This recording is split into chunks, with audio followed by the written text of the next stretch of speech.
काल शरद पवार म्हटले की काँग्रेसला बारामती लढण्याचा अधिकार आहे, परंतु पार्थ पवार यांनी काँग्रेसवर टीका केलेली आहे. बघा की पार्थ पवार काय बोलतोय याच्यावर लक्ष देण्यापेक्षा खरं तर ह्या निवडणुकीची प्रक्रिया आहे. निवडणुका बिनविरोध झाल्या पाहिजेत असं त्यांचं मत आहे. त्यांच्या आईने आमच्या प्रदेश अध्यक्षाला फोन केलेला आहे. पण अशा पद्धतीचं दबावतंत्राचा वापर करून आणि काँग्रेसवर टीका करून हे काही प्रश्न सुटणार नाही. त्यामुळे पार्थ पवार वयानं लहान आहे आमच्यापेक्षा, त्याच्यामुळे मला त्याच्यावर फार काही प्रतिक्रिया देण्याचं काही कारण नाही. पार्थ पवार बोलले की काँग्रेसचा डाऊनफॉल होईल, ज्या प्रकारे काँग्रेसने जी भूमिका घेतली उमेदवार देण्याची, ते वेळ सांगेल ना. त्याच्यामुळे कोणाचा डाऊनफॉल होईल ते वेळ सांगेल. त्याच्यामुळे त्याच्यावर प्रतिक्रिया मला द्यायचीच नाही आहे. अतुल लोंढेंनी ते असं वक्तव्य केलं आणि अट टाकली आहे की पहिले तुम्ही अजित पवारांसंदर्भात FIR दाखल करा, मग आम्ही FIR रद्द करा. FIR रद्द हे करा, मग आम्ही पाठिंबा. प्रवक्त्यांनी सांगितलं तर पार्टीचंच मत असेल. त्याच्यामुळे काय मत आहे मी तुम्हाला कालही सांगितलं की मी आज आता मुंबईला चाललेलो आहोत. त्याच्यामुळे नेमकं काय पॉलिसी झालेली आहे ते मला कळेल तेव्हा मी बोलेन. संजय राऊत यांनी पुन्हा एकदा काँग्रेसवर टीका केलेली आहे या सगळ्या भूमिकेवरून. संजय राऊताला त्याच्या पक्षातच लोक त्यांना मान्यता देत नाही आणि म्हणून आम्ही मान्यता द्यावी असं तुम्हाला वाटत असेल तर आम्ही कुठली प्रतिक्रिया त्यांना देणार नाही. हे भाजपनं पेरलेलं जे जहर आहे ते आता निघते आहे. धर्मामध्ये भाषामध्ये जे वाद निर्माण करून भाजपने ठेवलेले आहेत. ज्या मुंबईमध्ये जे मेट्रोपॉलिटन सिटी आहे त्या मुंबईमध्ये देशाच्या आर्थिक राजधानीमध्ये या पद्धतीनं गुजराती मराठी वाद निर्माण होणं याचं कारणच मूळ जे आहे ते भाजप आहे.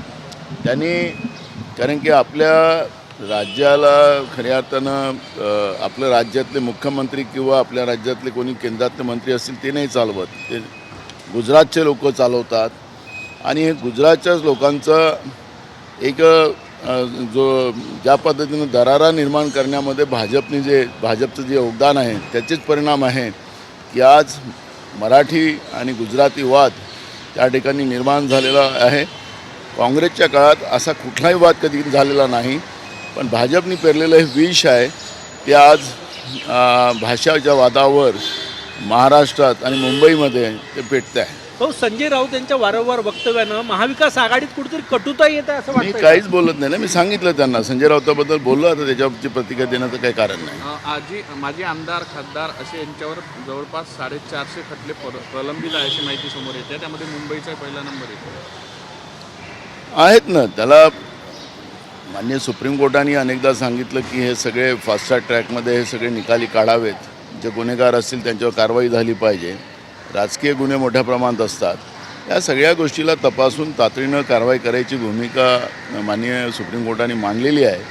त्या पद्धतीचे निकाल काढावे. ज्याच्यात जे मर्डर असतील, भ्रष्टाचारामध्ये अडलेले लोक असतील, काय असतील, ज्याला 3 वर्षाची सजा होऊ शकते, अशा सगळ्यांनाच त्यामधून त्याला निलंबित करता येतं, त्याचं सदस्यत्व रद्द करता येतं. खरातवर ईडीचा गुन्हा दाखल झाला आहे. कालच मी सांगितलं की ईडीची कारवाई सुरू झाली, कारण की याच्यामध्ये IAS अधिकारी, IPS अधिकारी, राजकीय लोक यांचे पैसे विदेशात पाठवण्याचं काम खरातांच्या माध्यमातून होत होतं. अशा पद्धतीचं बातम्या आपल्याला समोर आलेल्या आहेत. त्यामुळे ईडीची कारवाई त्याच्यात स्वाभाविक आहे. आणि मी सांगितलं की हे टार्गेट आहे. अशोक खरात जे आहेत याला हे टार्गेट आहे. बाकीचं त्याच्यामध्ये राजकीय एक मोठ्या खेळी होणार आहेत आणि ते तुम्हाला पुढच्या काळात पाहायला मिळेल. पत्नी अनेक दिवसापासून बेपत्ता आहे, पोलिसांना त्रास देत लागत. तिने अटकपूर्व जामीनही मागवला. आता पोलिसांना का भेटत नाही ती? महाराष्ट्राचं पोलीस एवढं कमजोर झालं काय? किंवा गृहमंत्रालय याला कारणीभूत आहे का?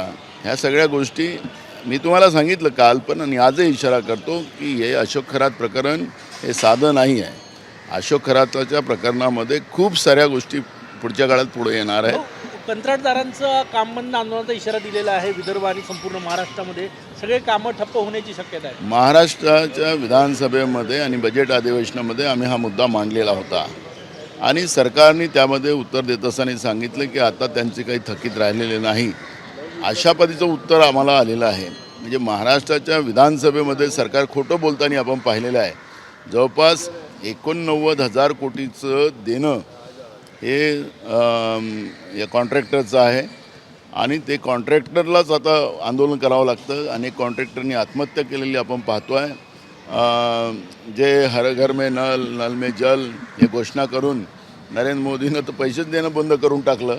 त्यामुळे त्याही कॉन्ट्रॅक्टरचे प्रॉब्लेम आहेत, बांधकाम विभागाचे कॉन्ट्रॅक्टरचे वेगळे प्रॉब्लेम आहेत आणि या महाराष्ट्रामध्ये कोणीच आता सुखी नाही, अशा पद्धतीची परिस्थिती आज निर्माण झालेली आहे. हो, उन्हाळ्यामध्ये सगळे जलसिंचनचे किंवा इतर जे कामं आहे, जलयुक्त शिवारची किंवा इतर कामं ती सगळे ठप्प होणार आहे. आता होणारच आहे, कारण की सरकारजवळ पैसे नाही, सरकार बोंबा मारते आहे, आमच्याजवळ भरपूर आहे आणि हा पैसे नसल्यामुळे आता हे सगळे प्रश्न निर्माण झालेले आहे. कॉन्ट्रॅक्टरचे पैसे नाहीत, धान उत्पादकाचे द्यायला पैसे नाहीत, कापूस उत्पादकाचे द्यायला पैसे नाहीत, सोयाबीन उत्पादकांचे पैसे द्यायला नाही, कांदा उत्पादकाचे वेगळे प्रश्न आहेत.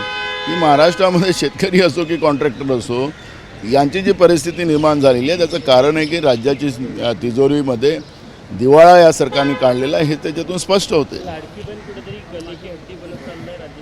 हे बघा, लाडक्या बहिणीला बदनाम करू नका. हे जे काही मोठ्या प्रमाणात मूठभर उद्योगपत्यांचे जे कर्ज या राज्याच्या तिजोरीतून आणि केंद्राच्या तिजोरीतून माफ करून त्यांच्यासाठी ज्या काही व्यवस्था निर्माण करून दिलेल्या आहेत, त्याच्यामुळे या सगळ्या तिजोरीला मोठ्या प्रमाणात संपवायचं काम केलं जातं आणि या निमित्तानं लाडक्या बहिणीला बदनाम केलं जातं.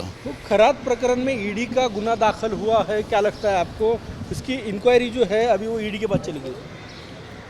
वो तो होना ही था, क्योंकि यहाँ पर IPS अधिकारी हो, IAS अधिकारी हो या राजनीतिक लोग हो, इनके पैसे अशोक खरात के माध्यम से विदेश में भेजे गए, इस तरह की बातें सामने आई और ऐसे केस में ईडी की इंक्वायरी होना स्वाभाविक है. कई अधिकारी और कई नेता इस ईडी की कार्रवाई में भी, उसमें सिर्फ अशोक खरात ही नहीं तो कई नेता और कई अधिकारी उसमें फंसेंगे. एक मिनिट, फक्त पाठ पवार ऐका ना.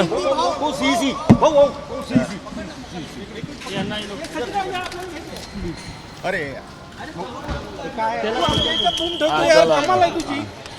हिंदी चॅनल आहे त्याला तर घेऊ दे ना. बहुत सीसी मुद्दे को लेके ओम बिरला ने खारिज किया है विपक्ष की मांग को, कैसे देखते हैं? देखो, कोई भी रीज़न उसमें नहीं था.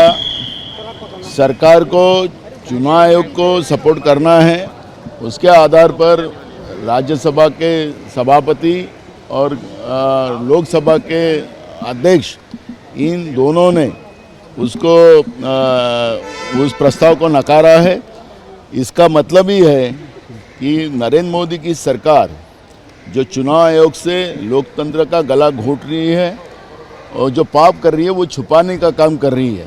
क्योंकि हमने जो नोटिस में जो मुद्दे रखे हैं वो मुद्दे पुरावे के साथ रखे हैं. उसका कोई कारण नहीं था कि उसको रद्द किया जाए, लेकिन पॉलिटिकल जो नरेंद्र मोदी का चुनाव जीतने का जो तरीका है और मुझे लोगों ने वोट दिया है, ये गलत है. लोग इनको वोट नहीं कर रहे. इनके पापों से, इनके जुमलों से लोग परेशान हो गए हैं और चुनाव आयोग के माध्यम से ये चुनाव जीतते या तय हो गया है. और इसलिए विधानसभा लोकसभा अध्यक्ष को और राज्यसभा के सभापति को इसको नकारने को कहा है प्रस्ताव को, और ये लोकतंत्र का गला घोटने का काम नरेंद्र मोदी कर रहे हैं. पश्चिम बंगाल की मुख्यमंत्री ममता बनर्जी ने कल देश के प्रधानमंत्री का इस्तीफा मांगा. बिल्कुल इस्तीफा देना चाहिए, क्योंकि देश में जिस तरह से अब वातावरण है, जो ईरान, इजराइल और अमेरिका के लड़ाई में जिस तरह से आज महंगाई गगन को पार करके चुकी है, गैस सिलेंडर मिलना नहीं रही है और जिस तरह से आज तनाव पूरे देश में है और देश के प्रधानमंत्री देश की जनता को संभालने की जगह 5 राज्यों के चुनाव में अपने लगे हुए, तो ये प्रचारक व्यवस्था जो प्रधानमंत्री ने बना के रखी है उसी का परिणाम है कि ममता बनर्जी ने उनको प्रधानमंत्री पद का इस्तीफा मांगा है और कांग्रेस पार्टी भी मांगेंगी। यूसीसी जल्दी लागू होगा ऐसा कल प्रधानमंत्री ने कहा। यूसीसी जो है जल्दी लागू होगा ऐसा प्रधानमंत्री ने कहा। एक राष्ट्र एक चुनाव। अरे वो झूठ बोलते, जुमलेबाज प्रधानमंत्री देश को पहली बार मिला है। जब यूजीसी उनने लागू किया, जब उसको विरोध हुआ सुप्रीम कोर्ट में, जिस तरह से उसमें अपनी बातें रखी गई, तब प्रधानमंत्री क्यों चुप थे? अब चुनाव में यूजीसी का मुद्दा उठाकर चुनाव जीतने का जो प्रक्रिया का जो भी कोई जुमलेबाजी करते हैं वो ये जुमलेबाजी है। वो ये यूजीसी वो लागू नहीं करेंगे। निवडणूक आयुक्ताचं मराठी फेटाळलं ते लोकसभा अध्यक्ष आणि राज्यसभेचे सभापती यांनी विरोधी पक्षांनी ज्या निवडणूक आयोगाच्या विरोधातला प्रस्ताव दिलेला होता त्या प्रस्तावामध्ये ज्या पद्धतीनं नरेंद्र मोदी या निवडणुका लोकांच्या मतानं नाही निवडणूक आयोगाच्या माध्यमातून जिंकतात याचे सगळे पुरावे जवळपास 7 पॉईंट आम्ही त्याच्यामध्ये दिलेले होते आणि ते सगळे पुराव्यानिशी दिलेले होते आणि ज्या पद्धतीने हे नाकारलं गेलेलं आहे प्रस्ताव त्याच्यावर चर्चा केली जाऊ नये आणि म्हणून नरेंद्र मोदींना भीती निर्माण झाली, नरेंद्र मोदीच्या सरकारला आणि भाजपला भीती निर्माण झाली की वास्तव्य देशाच्या जनतेसमोर येईल आणि हे वास्तव्य लपवण्यासाठी त्यांनी हे निवडणूक आयोगाच्या विरोधातला प्रस्ताव राज्यसभा आणि लोकसभेमध्ये नाकारण्याची व्यवस्था त्यांनी केली। हा लोकशाहीचा गळा घोटण्याचं काम भाजप आणि नरेंद्र मोदीचं सरकार करते आहे हे त्याच्यातून स्पष्ट झालेलं आहे। एबीपी माझा, उघडा डोळे बघा नीट।